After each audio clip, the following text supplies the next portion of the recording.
Okay, we welcome Joe Plum. He is a poet. He is called the Celtic Bard.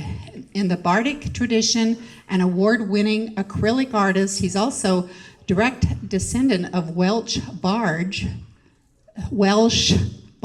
and Native American spirit. He lives off-grid in rural Idaho. Iowa, good God.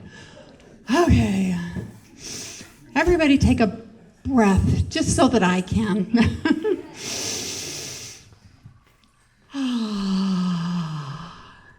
Thank you. That helps.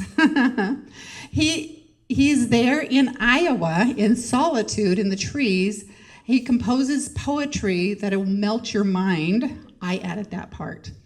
The high trance-inducing content of his work suggests fragments of holistic vision that induce higher state of consciousness.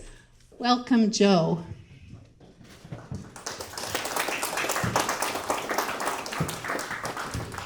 Thank you. Eagle always used to say that I had a message, and I didn't really see it that way, but now I do. So, if you wish, I shall sing for you a song of bright enchantment, weave a web of silver strand, call to mind and light and innocence, with which you may travel free across this gracious land.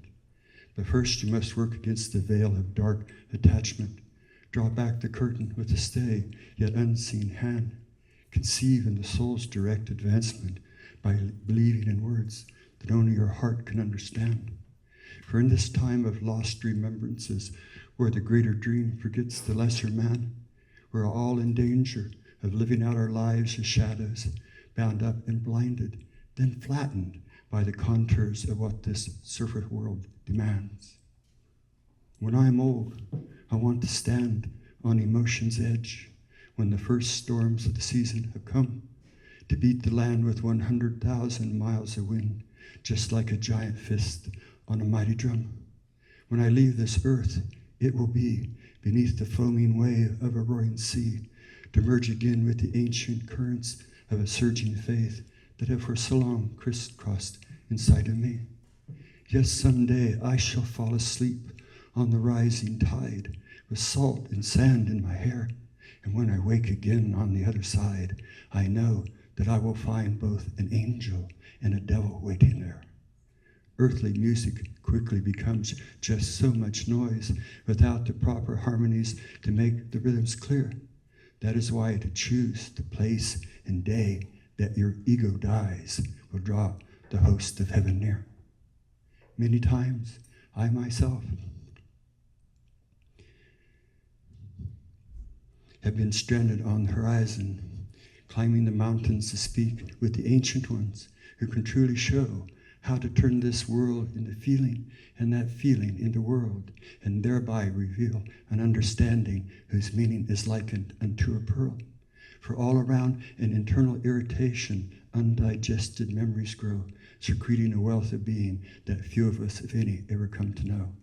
Until high on a ridge, dividing joy from sorrows, where the crosswinds of eternity never cease to blow, there through the swinging gates of no tomorrows, the vital pathways of timeless energies flow, crossing themselves in awe and wonder as a momentary void intersects an infinite plane, weaving us in unison with a moment of splendor, after which no one is ever quite the same. Rise up and step into that larger arena. Circle with the movement of the sun. Pull your hands together in a gesture of prayer for everyone. Prepare to enter the instant, for in no time at all you'll find that the spirit of life has come, and then all that is left to be brought into balance, the angels will do once our journey is done. And when for you the night sky becomes a foreign country, as the ground air begins to cool, and the poor beg you take all our possessions, while the rich pray, no, make it my most precious jewel. Then for you, the traveler within must take up with another in order to please the guards waiting at the borderline, for the pass into the threshold of that realm of no dominion takes a fresh and portable sacrifice each and every time. And when the angels come to build their city in the clouds with the hope that you'll be there, even though your body lies still, stretched out upon the ground, an unspeaking, horrible despair. Know now that your spirit shall rise with the morning mist to kiss the sun-warmed air, while those who beat and tear at their breast must go elsewhere to insist they truly care. For if human beings are battlefields, then we must become overgrown with weeds, so that all the bodies that have died but were never buried can turn now into flowers who will someday be dropping all their seeds. If the sun is rising to chase away the dark, then very soon the inner earth will again be warming as these clouds of blindness begin to part. And the gods of war, who have been forever fighting, shall find a new conflict visited upon their hearts, a conquest whose struggles end in silence, alone amid their own world's highest mountaintops. For by living in a human landscape with choices to be made, the price of healing wounded innocence is never quite completely paid, unless the geometry of the situation grows honestly from a matrix born of instinctive faith, so that the opportunity to strike a reflex blow in the name of glory can, without hesitation, be ultimately allowed to escape.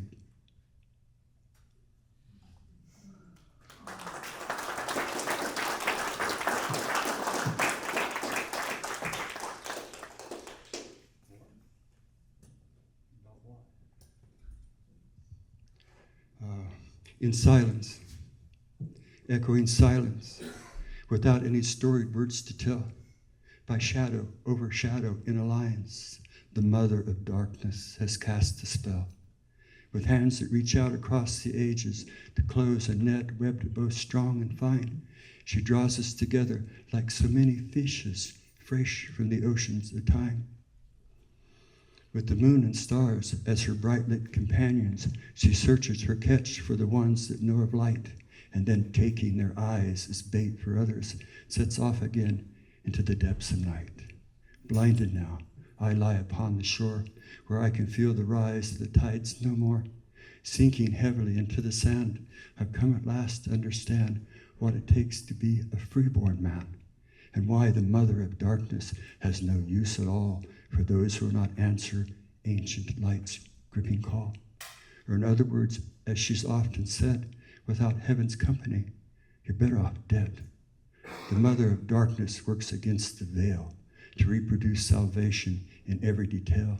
At the time of crossing, she is honor bound to resurrect the pathways between sight and sound. On her friendship, every future dawning will depend. And so, near the water's edge, I wait for her again to return as she once said she might, and bring with her for me the gift of second sight. Prepare to strike the earth by dancing, said the God-child as he raised his staff. Be quick to turn your face away if my eyes begin to laugh. Everything comes from somewhere. Just where this is, do not dare to ask, for it takes more than every fiber in your body to be equal to the task of reviving revelation from the insights of the past, so as to arrive whole in time upon the plains of departation from within this moment's monumental grass, to be there where the anthems of entitlement spring full-blown from memory's abyssal lapse, as the articulated embrace of innate wisdom makes up in ways unknown for all that reason lacks. Come, take a walk with me. We shall seek this heaven's company. Come, let us talk of being free, that our ears might become eyes to see the synchronicity of infinity, at least momentarily.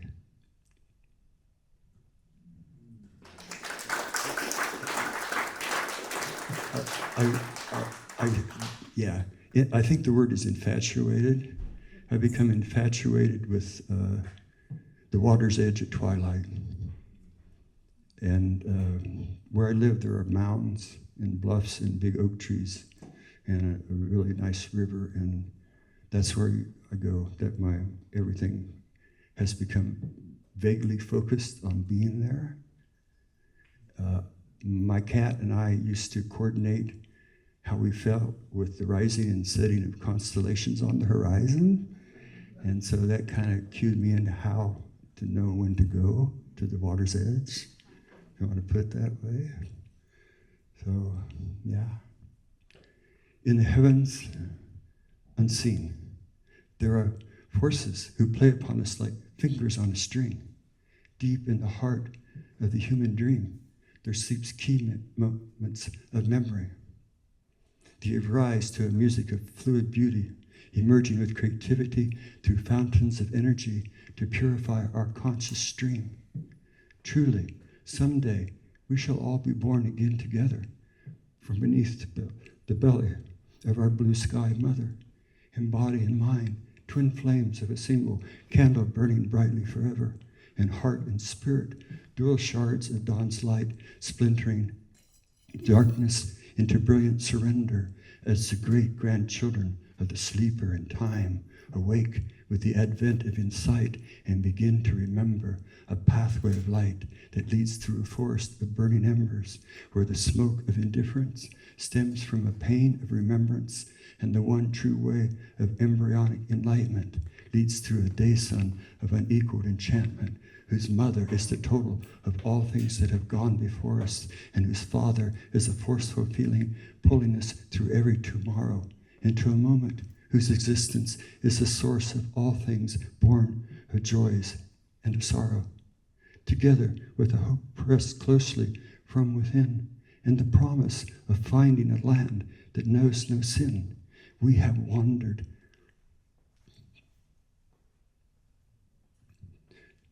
We have wandered like phantoms before the wind. And together, we've looked over the edge of a boundless, fertile sea to find ourselves alone, each one of us a living, breathing island of vibrant, timeless reality. Oh yes, the forward-leaping eye can see, looking back from the future, all you children wrapped in your blankets of invisibility. Cast in the mother tongue of whispered revelations in the dark, seasons passing speak directly through change, liberating feelings held captive in the heart. Imagine awakening into a time whose every moment is a movement towards living life as art, a world where each light beam can be seen, bringing spirit beings in singing from afar. There is a story told by the ancients, a legend of rebirth, and in the telling there is a saying that fell from the mouth of a star who came to earth. Resurrection is never easy, transition hard enough.